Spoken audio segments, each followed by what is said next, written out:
You've climbed the tallest mountains, traversed the deepest seas, and battled the mightiest of creatures, in hopes to find the most sacred of treasures, the coveted fretboard navigation system. This is a coaster. What's up, ladies and gentlemen? Thank you so much for tuning into the channel. My name is Brian Leachy, and if you clicked on this video, that means you're getting lost in your journey. But what you don't know is, the answer lies within you. You search the internet, you search through all types of videos, stop right here. You already know how to navigate the fretboard. But a lot of people forget the most fundamental basis of all of music. And when you forget these fundamentals, these most basic things, that's when you get lost on your journey. Your compass breaks. The whole fretboard just falls apart and everything just looks randomized again. The one simple answer you're looking for is something you already learned long ago, but have since progressed so far beyond it in your adventures that you've forgotten about it and how integral it is to everything you've learned and everything you are doing. Now, I'm going to try to keep my videos much shorter than they've been. I know your time is valuable, but I'm going to recap for you some things you might know, but don't skip the video. Because from what you already know, everything grows like the seed to a beautiful flower. And when I start talking, you're gonna be like, yeah, I know this. Stop thinking like that. The day you begin thinking that you already learned this, you don't need this anymore, is the day you will plateau and you will no longer progress. It is my absolute mission to make sure that the guitar is as easy as possible for you to understand and navigate. And in no time, you're gonna learn how someone goes from doing this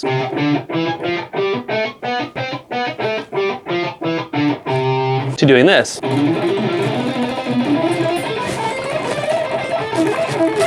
Or whatever. And just a quick reminder, like and subscribe for more content. That way I know you guys are out there and you find this information valuable, and let's get to it. All right, so it is literally as simple as this. At some point, everybody learns the topic of keys. A key is just a group or a family of notes and chords that match. They go well together. They sound good together. And it's like, well, how do you know which notes sound good together? Well, the way we do that is every musician knows a specific formula. Just as quickly as if I say, what's 2 plus 2? You'll say 4. It's just ingrained in your DNA to know that. You just know it. So if you want to be a musical person, you need to know this. How is a major key created? Well, it's actually, you start at a note, any note anywhere, and from there you go whole, whole, half, whole, whole, whole, half. That is the formula for understanding all the correct notes in any key, in any place on the guitar, well, at least going across the guitar, and planting little seeds along your guitar from which everything will grow down from. Now, no matter where I start on this guitar, I don't even know what note this is. It's just random to me. The B, C, it's a C sharp, right? I don't automatically know the key of C sharp major. I do know that it would be actually considered D flat major, so this is a D flat. But I don't know. I don't know every single note. I do know this pattern though. Start at a note and go whole, whole, half, whole, whole, whole, half. It's the distance between these notes that determines how nice they sound near each other, right? If notes are like too close together, like if these two notes are played at the same time, they sound dissonant, they sound difficult to listen to. I mean, it sounds kind of cool depending on what you're going for. Like I can make it sound cool, but typically there's a certain order that is more pleasing to the ear. You need to know two things first. So the first two things you need to know are, what is a whole step and what is a half step? A half step is the distance from one note to the direct next note. That is just the distance between two notes that are directly next to each other. If I'm here and I say go a half step up, you would go this way by 1 fret. If I say go a half step down, you would go this way by 1 fret. Now a whole step is if you start at a note and you go 2 frets higher, right? So it is this distance apart from each other. So if I said start at a note and go a whole step up, you'd go here. If I said go a whole step down from here, you just go down to 0. Or if you were here and went a whole step down, 1, 2, that's it. So half steps are 1 fret apart and whole steps are 2 frets apart.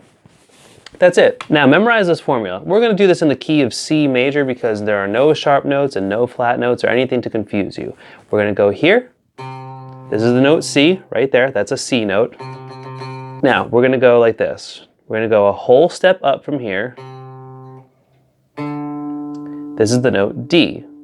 D is the second note in the key of C, the family of C. Everything has to revolve around sounding good with C. And since we're in the key or the family of C major, it has to sound good with the C major chord.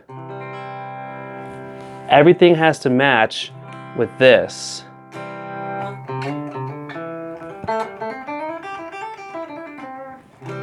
Right?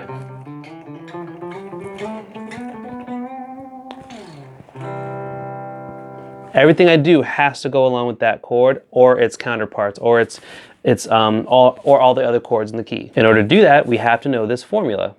You start at the note C. We now have D, which was a whole step up. Next, you go another whole step up. This is the note E. So we just went from C, a whole step to D, a whole step to E.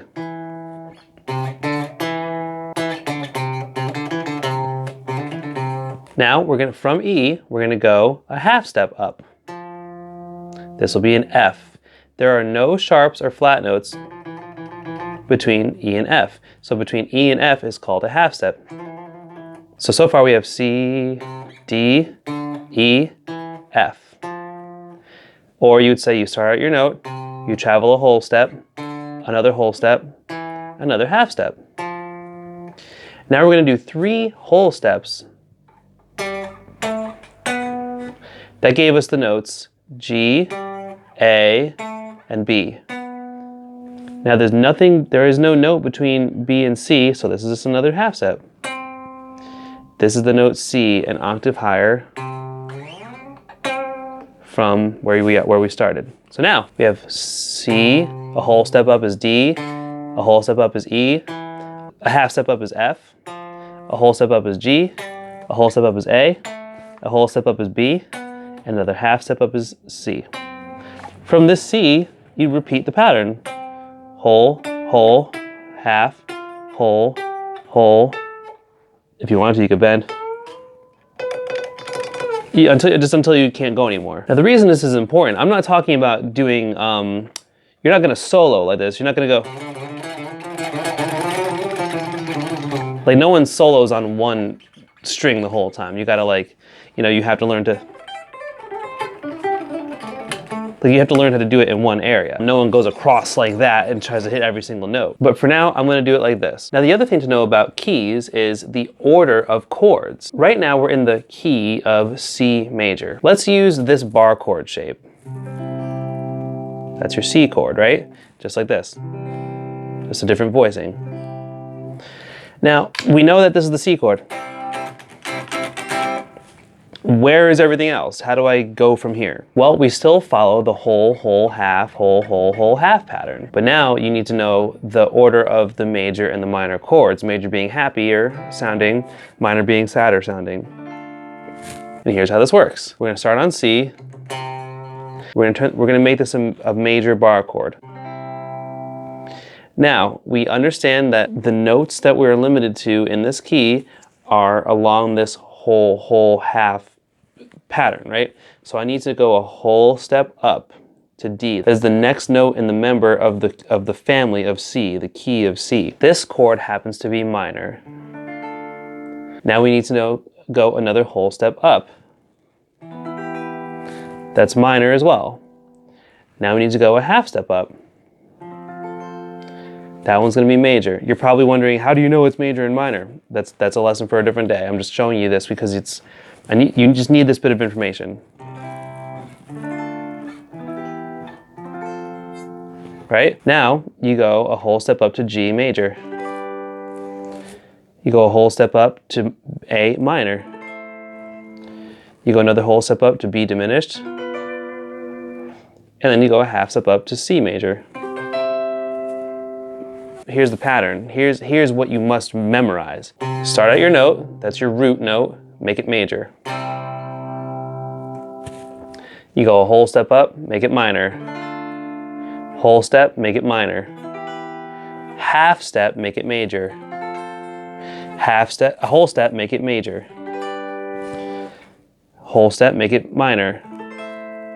Whole step, make it diminished. Then a half step, make it major. Now, once you identify where these chords are located,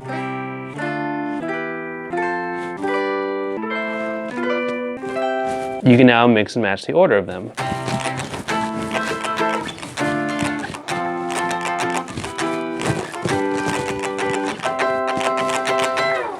Maybe you're not here to learn where the chords are. Maybe you're here to learn where are the arpeggios? How do I shred this? It's the same concept. We're gonna move up to D major instead. So now we're gonna go from D, whole, whole, half, whole, whole, whole, half, right? So that's where everything is. Major, minor, minor, major, major, minor, diminished, to major. Now, learn this shape. This is pinky on the 5th fret, 5th string, ring on the 4th fret, 4th string, pointer on the 3rd string, 2nd fret, middle on the 2nd string, 3rd fret, pointer on the 1st string, 2nd fret, and then you go to the 5th fret of the 1st string. You pull off, and then you go up backwards. You're at your pointer, you go to your middle finger on the 2nd string, 3rd fret, pointer on the 3rd string, 2nd fret, ring finger on the 4th string, 4th fret, pinky on the 5th string, 5th fret. So now you have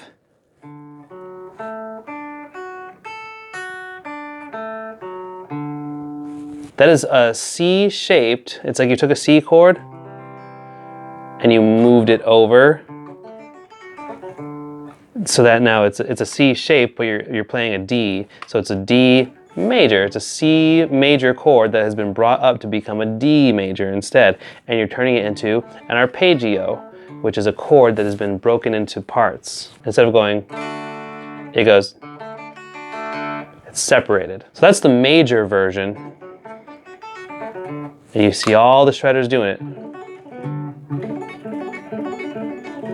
Right? That's major. Well, where's the next one? Well, we know the pattern. You go a whole step up and it's minor now. In this case, we're gonna go pinky on the 7th fret, 5th string, middle on the 5th fret, 4th string, pointer on the 4th fret, 3rd string, middle again on the 5th fret, 2nd string, pointer on the 1st string, 3rd fret, 2 whole steps higher on the 7th fret. You're gonna put your pinky on the 1st string and then pull that off and go backwards. Middle on the 2nd string, 5th fret, pointer, 4th fret, 3rd string, middle, 5th fret, 4th string, pinky on the 7th fret, 5th string. And the whole shape is like this.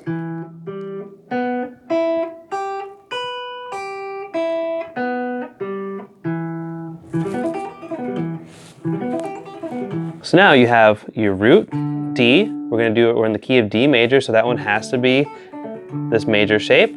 You move up a whole step and it's minor. You move up another whole step and it's another minor. You move up a half step, that one's major. So you use that shape again. You move up a whole step, that one's also major. Now you move up a whole step and this one's minor. You then move up a whole step and this one's called diminished. Now diminished, you could do it a couple ways. You can go pinky, in this case you'll be on the 16th fret of the 5th string, 14 of the 4th string with your middle finger, 12 with your 1st finger, right? And then it was on the 3rd string. You have your ring finger on the 14th fret of the 2nd string, pointer here on the 12th fret of the 1st string, and then pinky on the 15th fret of the 1st string, backwards.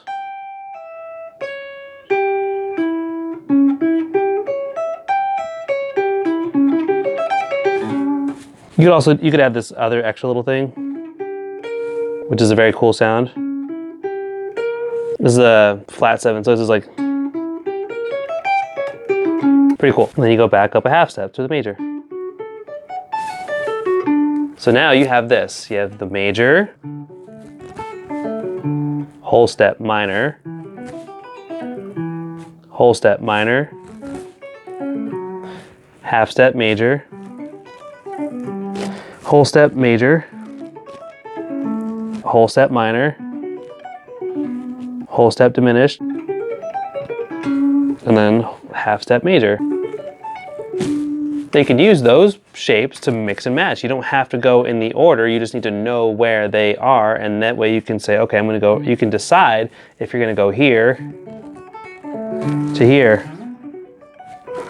to here, to here, to here, to here, back to the beginning, or up here. Whatever you want to do, it doesn't matter. That's just how you do it. That's just how you navigate.